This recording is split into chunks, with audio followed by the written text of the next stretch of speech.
Whereas Minnesota Republicans are making it clear that this widespread fraud happened on Tim Walz's watch, and he should own it. It started with emergency COVID money, and it went on for years. 50 people have been convicted, 78 are charged. The suspects are concentrated in Minnesota's Somali community. And since the Somalis have grown into a powerful political voting bloc, Minnesota Democrats, particularly Governor Tim Walz, are accused of turning a blind eye to the fraud. One attorney involved in the case reportedly said the state ignored all the red flags. It was like someone was stealing from a cookie jar, and they kept refilling it. An account for the Department of Human Services representing 480 members posted on X, Tim Walz is 100% responsible for massive fraud in Minnesota.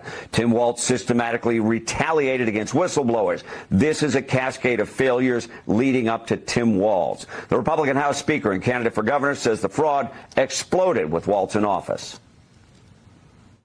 He has said that he takes responsibility for putting people in jail, but he's never apologized to the taxpayers. He's never taken accountability of saying this has happened on his watch, and he's pushed it aside until I, as Speaker of the House, established the Fraud Prevention and Agency Oversight Committee this legislative session, and it has finally drawn national attention.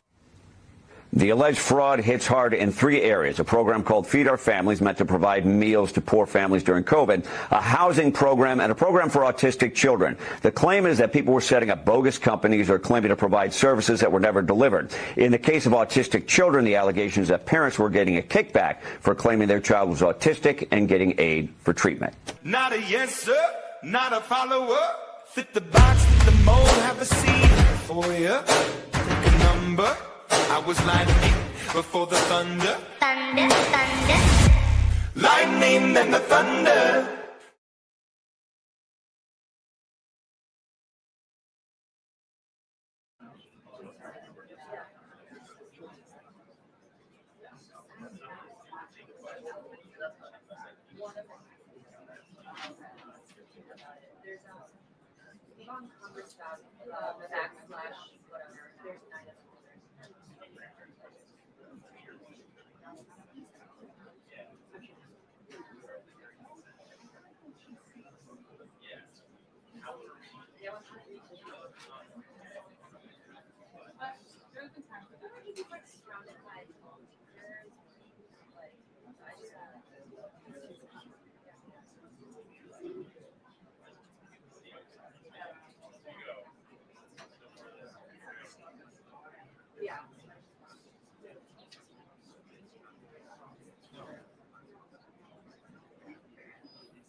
Which makes sense, yeah.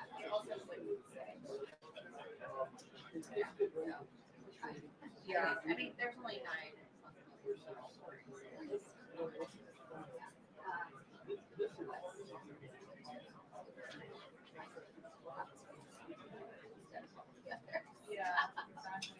Unlike we have 40 online, select our store. And if you pick up the store, Yeah, he's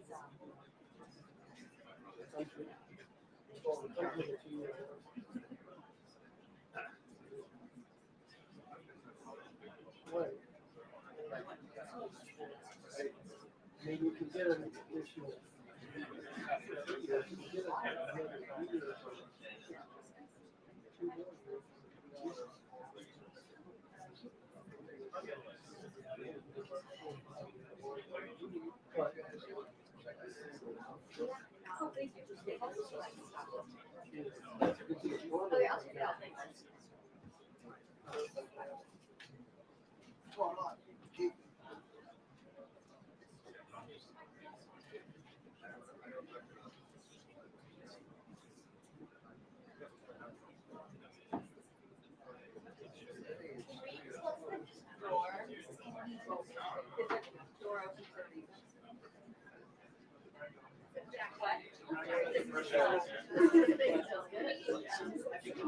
Oh, you like it?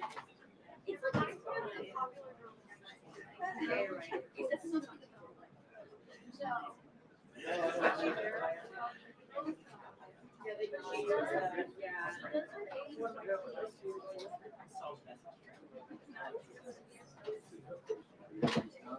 That's what you bring. No, I thought about bringing something from Why it is.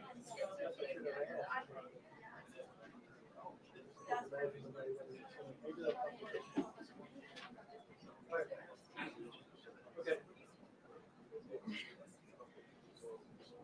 Incredible.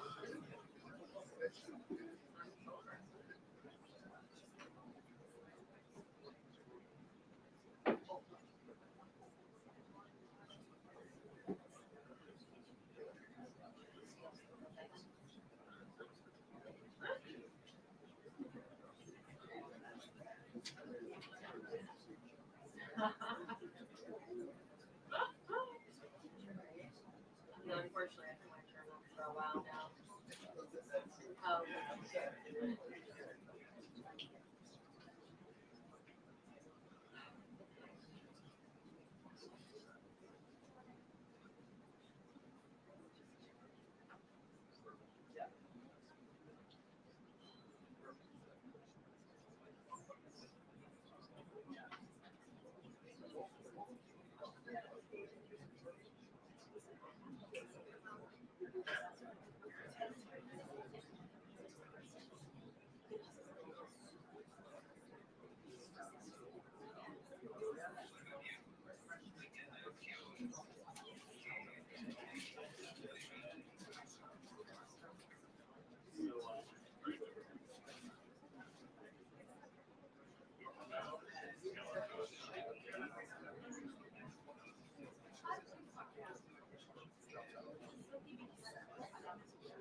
Should be there.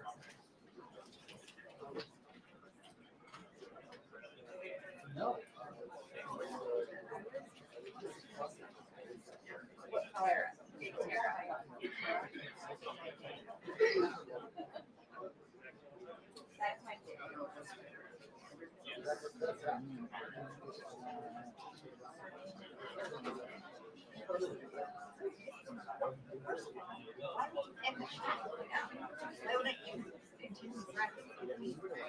Also, there was not a Reja, discussion. Reja, you don't see it there?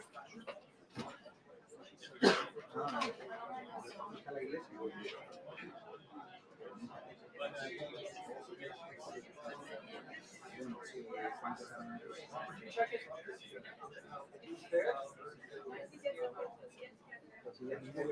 Who's Anya? Huh? Is there a lock here? You checked it in earlier.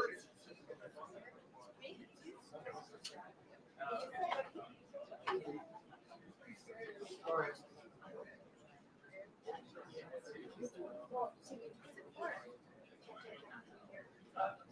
Let me.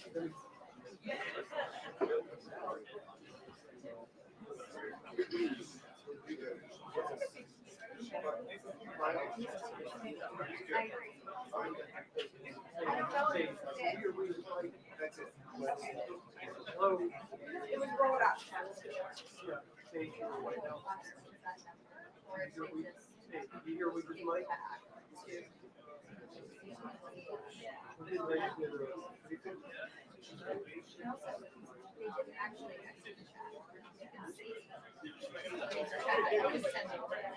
just going to. They didn't actually. You hear okay?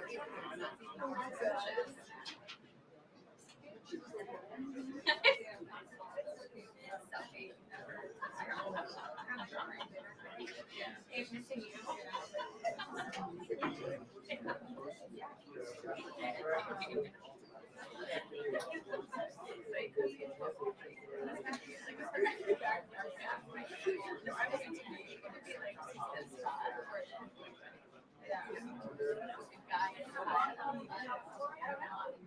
I thought it was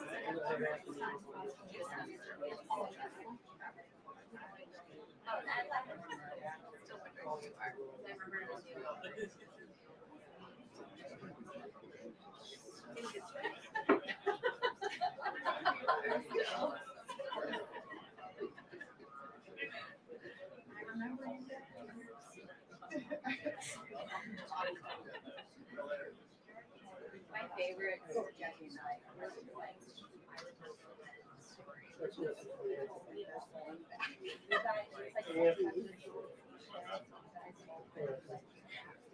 Yeah. Make sure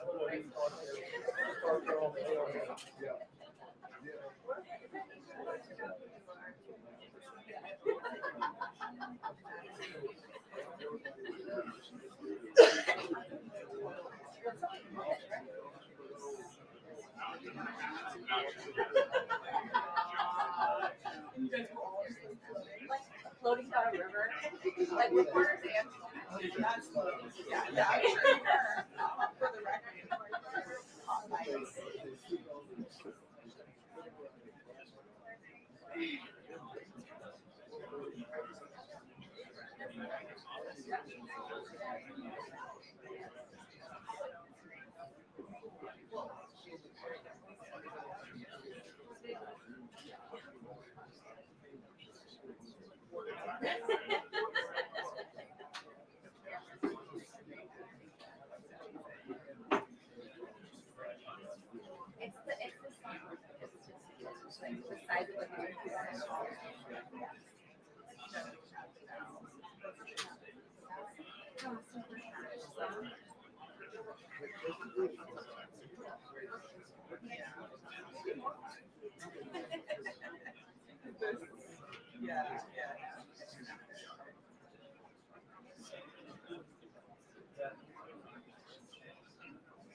one's a little skewed.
This one's not square.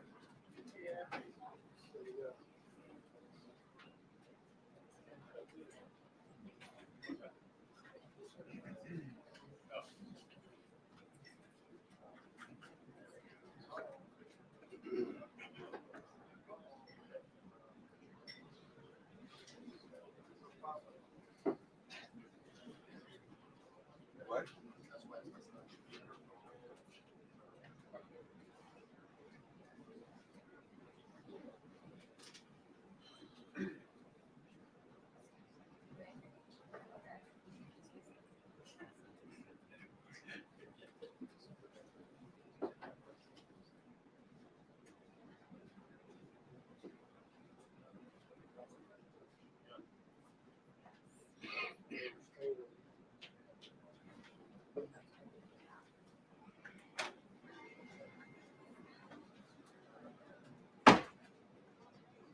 What?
Good afternoon, everybody. I apologize for my tardiness. We had some technical difficulties, as you could see, but I think we are ready to rock. So let's get to it. I'll begin this week with some scheduling announcements for President Trump's very busy week ahead. Tomorrow, President Trump will host his 9th cabinet meeting of the year alongside his incredible cabinet, who continue to deliver for the American people at a record pace. Later in the afternoon tomorrow, the president will make an announcement in the Oval Office on his initiative to create Trump accounts to give the next generation of Americans a jump start on savings. It will be a very exciting announcement indeed, especially for all of the parents across the country with young children and babies.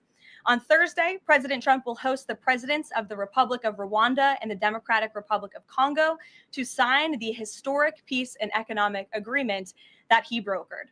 On Thursday night, the president and the first lady will celebrate one of America's greatest traditions, the lighting of the national Christmas tree on the ellipse. And on Friday, President Trump will attend the FIFA World Cup final draw at the Kennedy Center. You all will be seeing and hearing from the president every day this week. So you have me today, and then he will take on the rest of the week himself. Next, I would like to address the horrific tragedy that took place in our nation's capital that last week. A foreign terrorist that the Biden administration failed to properly vet ambushed 2 members of the West Virginia National Guard who were honorably serving here to keep the residents and visitors of Washington, D.C. safe. U.S. Air Force Staff Sergeant Andrew Wolf was severely wounded in the attack and remains hospitalized while he continues to fight for his life. Tragically, U.S. Army Specialist Sarah Beckstrom died of her wounds. She was just 20 years old. President Trump and the entire White House are praying for Andrew's full recovery at the request of his parents and their personal phone call with the president over the weekend. And we are keeping Sarah's family and friends in our prayers during this unimaginably difficult time. Sarah and Andrew represent the very best of America, 2 young patriots who were willing to put on the uniform and risk their lives in defense of their fellow Americans. Both of them truly embody the profound words spoken by Jesus Christ in the gospel. Greater love has no one than this, to lay down one's life for one's friends. Sarah and Andrew are heroes, and we will never forget their sacrifice. That means ensuring the monster responsible for this atrocity is prosecuted to the fullest extent of the law and faces the most severe punishment possible. It also means reckoning with why this atrocity was allowed to happen in the first place, so that it may never occur again. Here are the facts. The terrorist who gunned down American soldiers blocks away from the White House in an ambush was an Afghan national who was flown into our country by Joe Biden's administration in September 2021 in the chaotic wake of their botched withdrawal from Afghanistan. One of the most embarrassing moments in the history of our great country. Joe Biden's historic failure in Afghanistan continues to haunt this country and our men and women in uniform. Not only did this surrender lead to a suicide bombing that killed 13 American heroes in Kabul, but now National Guard troops were shot on U.S. soil by the same kind of enemy. We continue to live with the deadly consequences of Joe Biden's horrific leadership. Nearly 100,000 Afghans were recklessly released into the United States with little to no vetting. There was no regard for the disorder and violence that this would unleash on American communities and American culture. Reportedly, thousands of these strangers and unknown individuals were flagged to the Biden administration for national security, public safety, and fraud concerns. But the terrifying truth is that the Afghanistan debacle is just a small part of Democrats' complete and total betrayal of the American people during the Biden years. The tragedy that we just witnessed the day before Thanksgiving is a reminder that untold thousands of terrorists, gang members, and criminals were invited into our country and remain here to this very day. The border is now secure, thanks to President Trump, but the threat in our interior remains real and urgent. These public safety threats are already inside our land. And President Trump was elected on a promise to find and remove them. And he has already taken significant steps and made significant progress towards fulfilling this promise. But there is more work to be done because President Trump believes that he has a sacred obligation to reverse the calamity of mass, unchecked migration into our country. As a result, the Trump administration is now actively re-examining all of the Afghans imported into the country by Joe Biden. Any individual who threatens our national security or our citizenry will be subject to removal. President Trump has already permanently paused migration of foreign nationals from third world countries that pose a very high risk to the United States. For too long, past American presidents supported self-destructive immigration policies that allowed foreigners who outright hate our country and have no interest in assimilating into our culture. They've allowed these individuals to flood peaceful American communities. This disastrous approach has drained our welfare program, driven up the cost of housing, suppressed wages, and jeopardized the safety of law-abiding American citizens. In fact, according to a new bombshell report from the New York Times, Somalian migrants in Minnesota have defrauded nearly $1 billion in taxpayer-funded benefits under Democrat Governor Walz's leadership. President Trump is putting an end to this dangerous America Last approach. His position is rooted in common sense. In the wake of last week's atrocity, it is more important than ever to finish carrying out the president's mass deportation operation. America cannot allow millions upon millions of unvetted illegal aliens to be rewarded with amnesty after they broke our nation's laws to come here. They must go back to their home countries. It is also essential to immediately address the massive fraud and corruption that has been going on for decades in other aspects of our immigration system, most notably when it comes to asylum claims. Millions of people who have come here under false pretenses are told blatant lies now enjoy temporary legal status.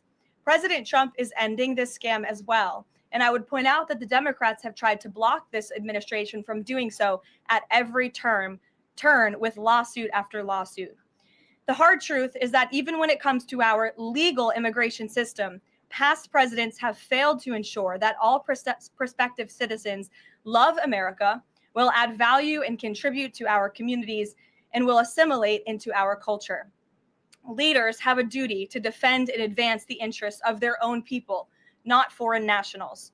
Leaders also have a duty to preserve the integrity and character of our nation's national identity.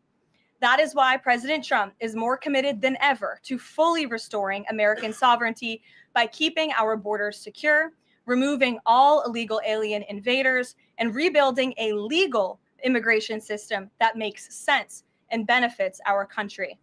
President Trump has no higher responsibility than to defend our homeland and our people, and he will never waver in doing so. With that, I will open it up to questions, and we'll lead today with Isabel Brown, who is in our new media seat. She's a very popular face on television these days. She's built a great independent media podcast and platform with the Daily Wire, and I appreciate your being here, Isabel. Thank you, Karoline. Appreciate it and appreciate the briefing. Many Americans, in light of these recent events that you just mentioned, are starting to say that we are being invaded as a country, culturally and logistically, when it comes to immigration. And we know that immigration without assimilation is indeed invasion. So given the recent remarks from Vice President Vance on a college campus about dramatically reducing legal immigration to address some of this crisis, and President Trump's Truth Social post last week about individuals who may be non-compatible with Western civilization, are there any conversations happening or plans being made behind the scenes for the administration to implement at least a temporary immigration moratorium, for example, in light of what the American people might be calling for? So, Isabel, it's a great question. I think I spoke a little bit to the heart of your question in my opener there. I would add that the Trump administration has done more to limit migration, both illegal and legal, than any administration in history. And I'll just walk you through some of the actions that we have taken thus far. Number one, the Trump administration issued a travel ban for 19 countries, including Afghanistan, special immigrant visas, which is a legal pathway to get here, which we know many Afghans have utilized to come into the country, have now been paused since the tragic shooting last week. Refugee admissions were suspended for Afghans from this administration on day one, and refugee admissions into the country right now are essentially at zero, with the exception of Afrikaners fleeing persecution in South Africa. The State Department has also heightened their scrutiny and vetting of all visas and have revoked visas, as you know, for those who do not align with our country's national interests. The Secretary of State has the right to do that, and we've taken unprecedented action to do just that. We are also now pausing all asylum adjudications for additional vetting as well. And so additional actions I don't have to read out for you today, but I would just remark that the president has made tremendous progress on this front. And it's why it's so crucial that we not only secure the borders, which the president did in record time. We have zero illegal aliens entering into the country month after month, but we also are taking a look at those who are already in the interior of our country and removing them if they are here illegally, and also taking a look at these visas. Again, having a visa in the United States is not a right, it is a privilege. And the Secretary of State, if you are deemed contrary to our country's foreign national interests, has the right to revoke that privilege. Thank you. Gabe. Thank you, Caroline. Excuse me. Regarding Venezuela, the president said yesterday that Secretary Hegseth had denied that second strike, that reported second strike on an alleged drug vote on September 2nd, the secretary said to the president that didn't happen. But to clarify, I just wanted you to clear this up. In his social media post, Secretary Hegseth didn't go into details about that strike. He just said U.S. operations in the area were lawful, and he said that the story and media reports were fabricated. So to be clear, does the administration deny that second strike happened, or did it happen and the administration denies that Secretary Hegseth gave the order? The latter is true, Gabe, and I have a statement to read for you here. President Trump and Secretary Hegseth have made it clear that presidentially designated narco-terrorist groups are subject to lethal targeting in accordance with the laws of war. With respect to the strikes in question on September 2nd, Secretary Hegseth authorized Admiral Bradley to conduct these kinetic strikes. Admiral Bradley worked well within his authority and the law, directing the engagement to ensure the boat was destroyed and the threat to the United States of America was eliminated. And I would just add one more point to remind the American public why these lethal strikes are taking place. Because this administration has designated these narco-terrorists as foreign terrorist organizations. The president has a right to take them out if they are threatening the United States of America and if they are bringing illegal narcotics that are killing our citizens at a record rate, which is what they are doing. And under the previous administration, there was enough fentanyl trafficked into our country to kill every American man, woman, and child many times over. And so that's why you've seen a drastic difference in this administration's policy with respect to the last. And it's one of the many reasons the American public reelected this president and support this Secretary of War in conducting these strikes. So to be clear, to clarify, Admiral Bradley was the one who gave that order for a second strike. And he was well within his authority to do so. And a separate question, the president several days ago said it was his intention to pardon the former president of Honduras, who was a convicted drug trafficker. And yesterday on Air Force One, the president said that if someone sells drugs in that country, that doesn't mean you arrest the president and put him in jail for the rest of his life. How is that different than what the administration is accusing Venezuela's Nicolas Maduro of? You're cherry picking the president's statement a little bit yesterday, as he also said yesterday the people of Honduras have highlighted to him how the former president Hernandez was set up. This was a clear Biden over prosecution. He was the president of this country. He was in the opposition party. He was opposed to the values of the previous administration, and they charged him because he was president of Honduras. There were some other egregious facts that came out during this trial, and I would encourage you to report on them. His court-appointed lawyer was only given 3 weeks to prepare for trial. He shared that his conviction was lawfare by the leftist party, who, quote, struck a deal with the Biden-Harris administration. Hernandez has highlighted there was virtually no independent evidence presented, and many of his conviction was based on testimony from many admitted criminals who hoped that cooperating would reduce their own penalties. So the president heard the concerns from many people, as he does, and he's, of course, within his constitutional authority to sign clemency for whomever he deems worthy of that. Jackie. Thank you, Caroline. Following up on Gabe's question, you said that the follow-up strike was lawful. What law is it that allows no survivors? The strike conducted on September 2nd was conducted in self-defense to protect Americans in vital United States interests. The strike was conducted in international waters and in accordance with the law of armed conflict.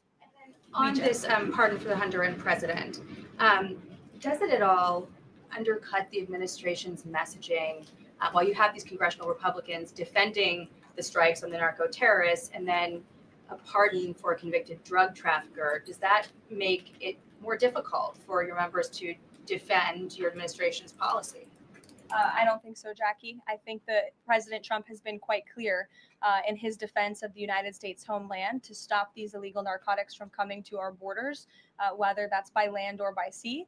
And he's also made it quite clear that he wants to correct the wrongs of the weaponized Justice Department under the previous administration. And Ouija, I'll call on you because I think we're wearing matching blazers today. I was going to Great compliment minds. yours. Thank you, Caroline. Sure. So just to be clear, to clarify on Jackie and Gabe, did Admiral Bradley order that second strike because there were still survivors after the initial strike? Again, as I read for you, Admiral Bradley worked well within his authority and the law. He directed the engagement to ensure the boat was destroyed and the threat of narco terrorists to the United States was completely eliminated. So was the initial order from Secretary Hegseth, everyone be killed, and did that come from President Trump? I saw that quoted in a Washington Post story. I would reject that the Secretary of War ever said that. However, the president has made it quite clear that if narco terrorists, again, are trafficking illegal drugs towards the United States, he has the authority to kill them. And that's what this administration is doing. And can I Danny. follow up on the MRI, because President Trump yesterday said that he would release the results of his MRI. Is that happening right now? It is happening right now. As part of, and this is a summary from the president's physician, and we will release it right now. I think my team has it teed up for all of you. I'll read it for you, and then you'll get it physically as well. As part of President Trump's comprehensive executive physical, advanced imaging was performed because men in his age group benefit from a thorough evaluation of cardiovascular and abdominal health. The purpose of this imaging is preventative, to identify any issues early, confirm overall health, and ensure the president maintains long-term vitality and function. President Trump's cardiovascular imaging was perfectly normal. No evidence of arterial narrowing impairing blood flow or abnormalities in the heart or major vessels. The heart chambers are normal in size, the vessel walls appear smooth and healthy, and there are no signs of inflammation or clotting. Overall, his cardiovascular system shows excellent health. His abdominal imaging is also perfectly normal. All major organs appear very healthy and well perfused. Everything evaluated is functioning within normal limits with no acute or chronic concerns. In summary, this level of detailed assessment is standard for an executive physical at President Trump's age and confirms that he remains in excellent overall health.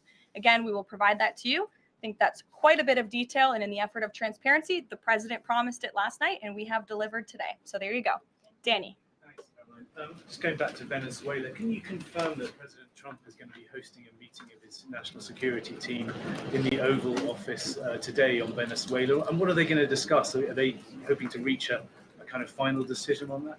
Out of the effort of transparency, I will confirm that the president will be meeting with his national security team on this subject and on many matters. He meets with his national security team quite often. He's the commander in chief. It's part of his responsibility to ensure that peace is ongoing throughout the world. I'm definitely not going to detail the specifics of a meeting between the president and his national security team that's taking place in the Oval Office, but I'm happy to confirm that meeting is taking place for you. Can you tell us, what's the position on whether US troops on the ground is a possibility there? Is that, I know you've answered that before, but what's the current operative In status? Venezuela? I think my previous answer stands. There's many options at the president's disposal that are on the table, and I'll let him speak on those. Ed.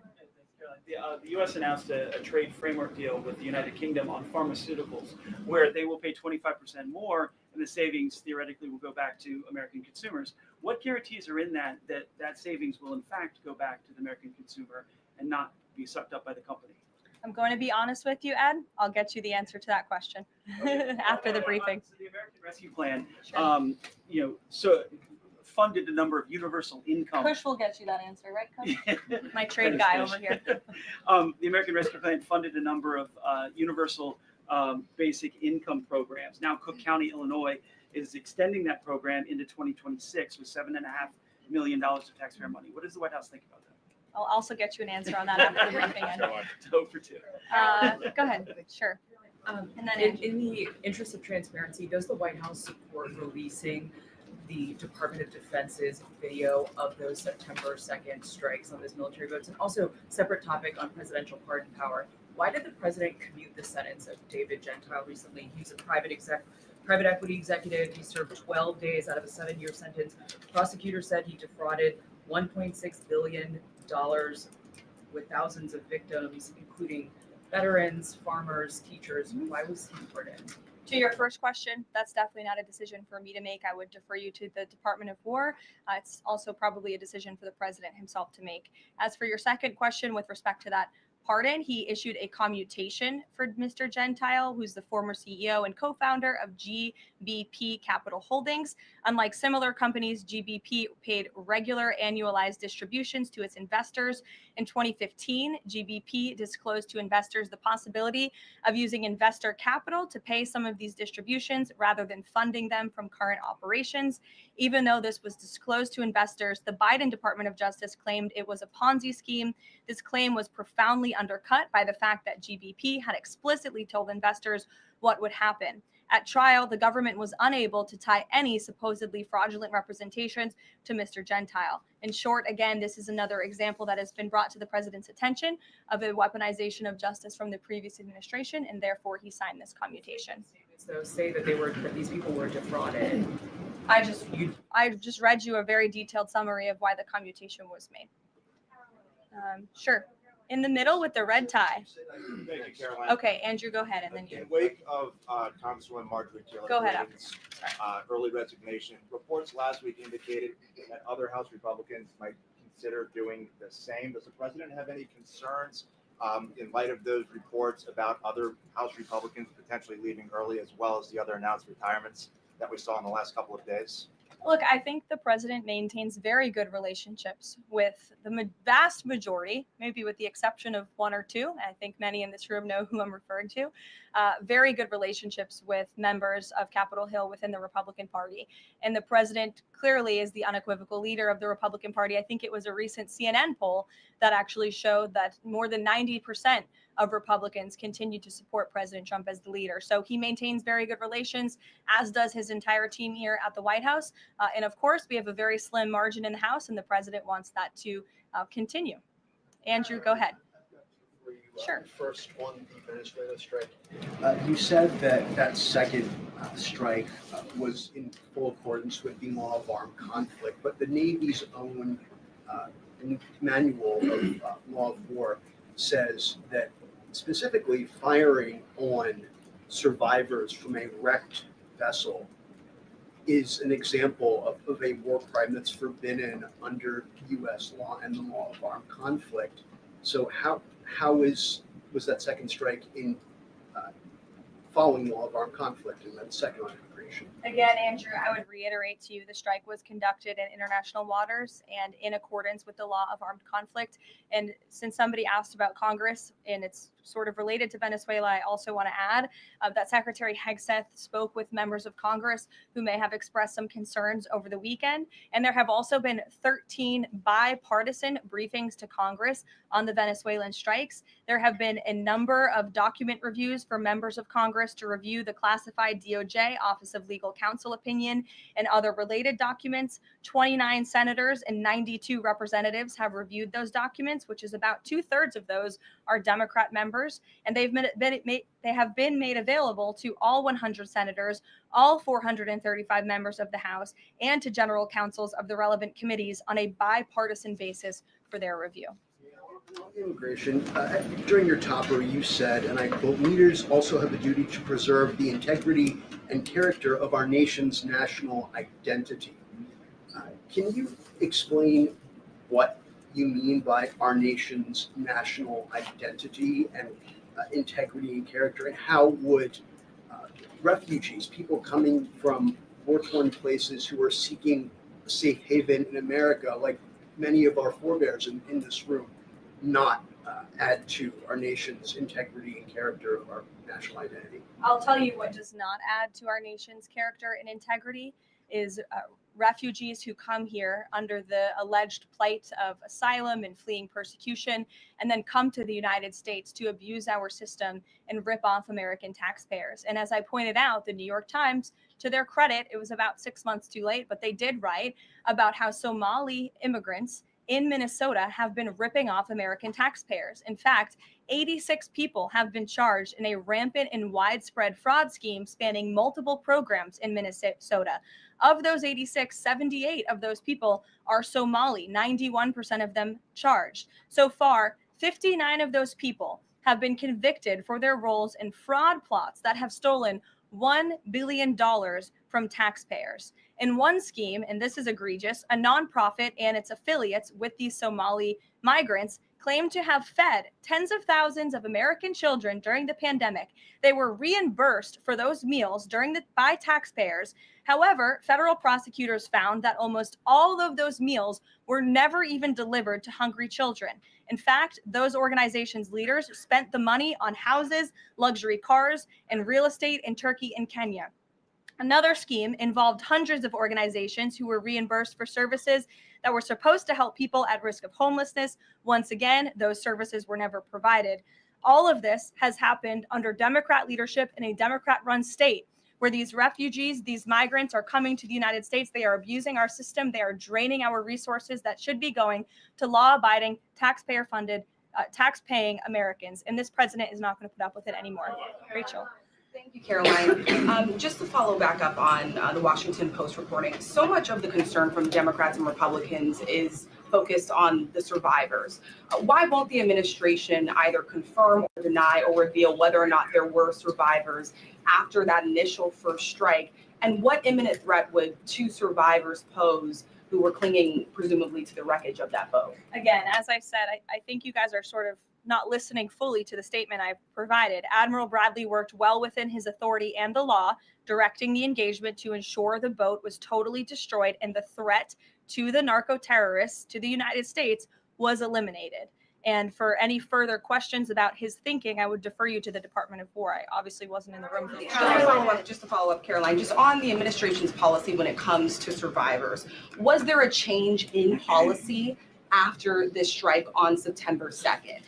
The Washington Post is reporting that these two survivors were killed after a second strike, but then in October, two people were rescued and returned to Colombia and Ecuador. So was there a decision that was made to handle survivors differently after these strikes? Not to my knowledge, no.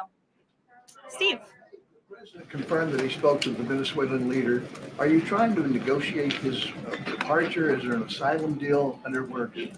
President, as you know, last night on Air Force One, he said, I don't want to comment on that, but I did speak to him in the effort of transparency. So there you go. You got your confirmation. I'll let him speak further if he wishes to on the details of that conversation that took place. Steve Witkoff is headed to Moscow.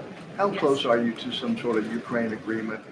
I think the administration feels very optimistic. Obviously, you've seen, Steve, that the president's entire team, including Special Envoy Witkoff and Secretary Rubio and the vice president and the president himself, Secretary Hegseth as well, have been working so hard on this effort, and they all really want to see this war come to an end. And so just yesterday, Sunday, I believe that was yesterday, they had very good talks with the Ukrainians in Florida. And now, of course, Special Envoy Witkoff is on his way to Russia. This is sort of the shuttle diplomacy that you've seen from this administration play out, where we speak equally with both sides. We've put points on paper. Those points have been very much refined. But as for the details, I will let the negotiators negotiate. But we do feel quite good. And we're hopeful that this war can finally come to an end.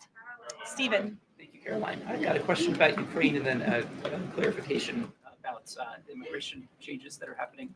On Ukraine, President Trump very briefly yesterday said that corruption issues there were not helpful to the peace process following the resignation on Friday of President Zelensky's top aide, Andrei Yermak.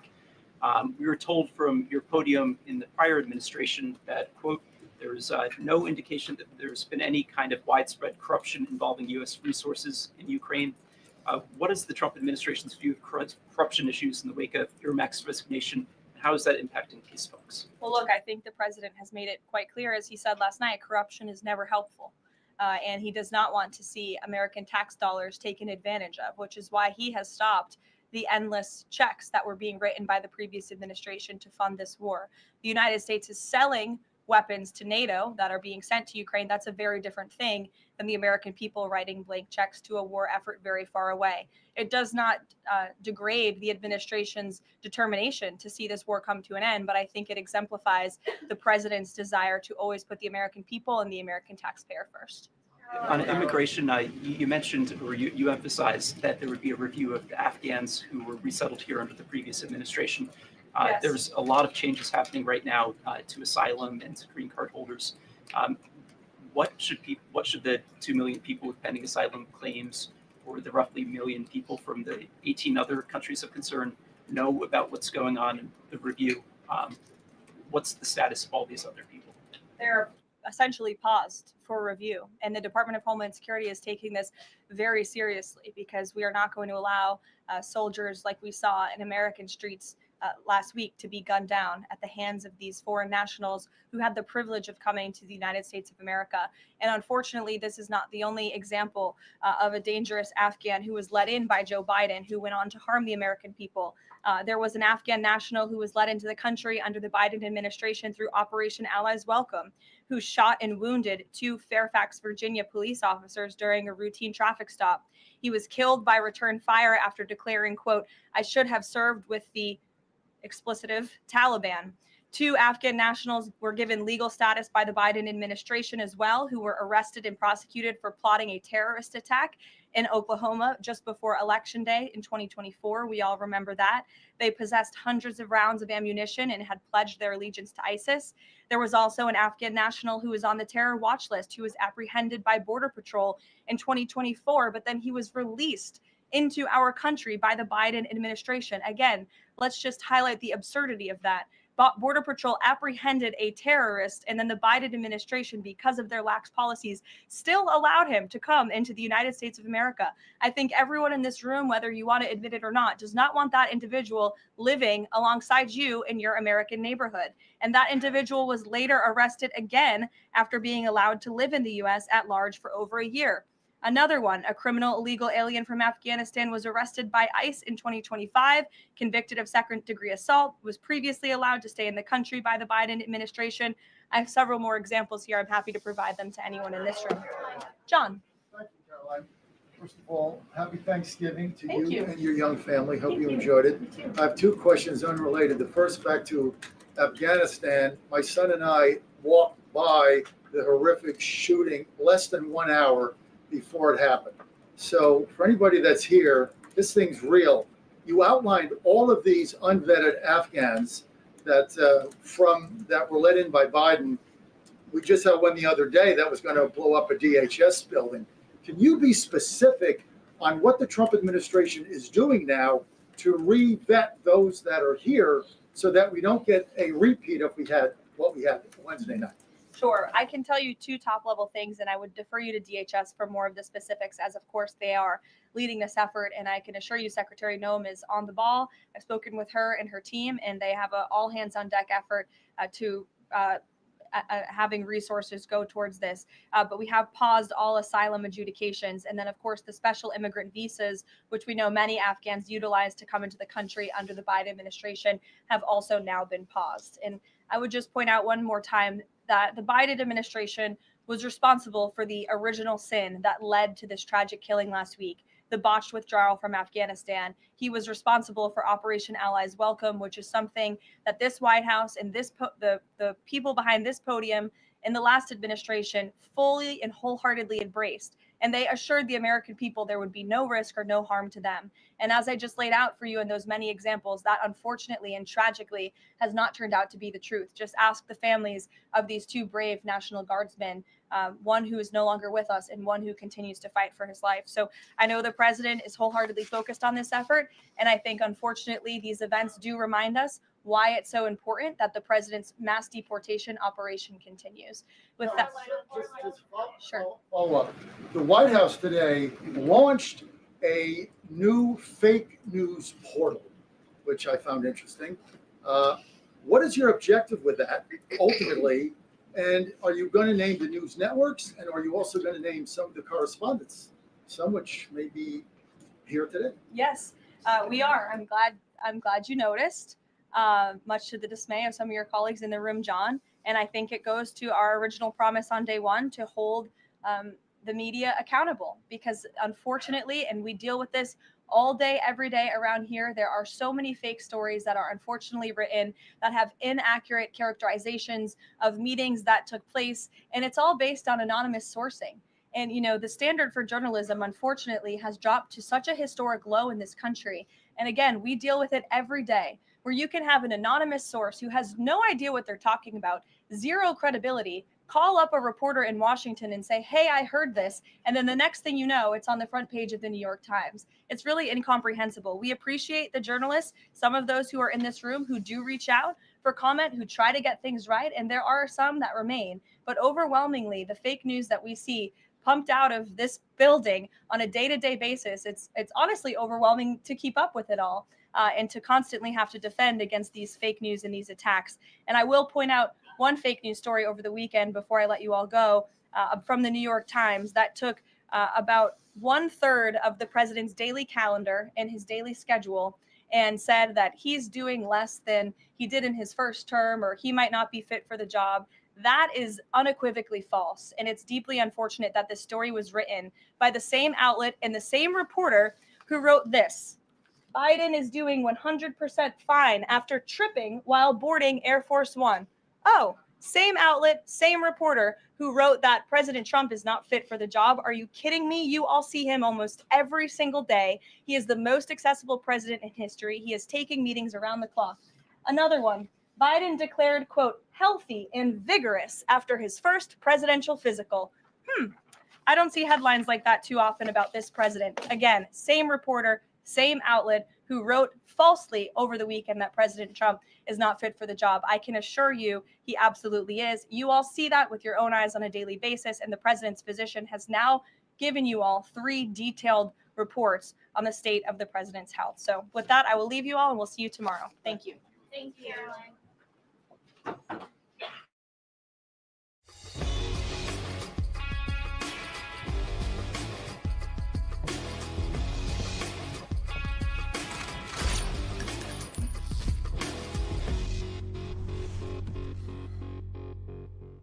What? Wrong answer. Be nice. I'd hate to have to come back here.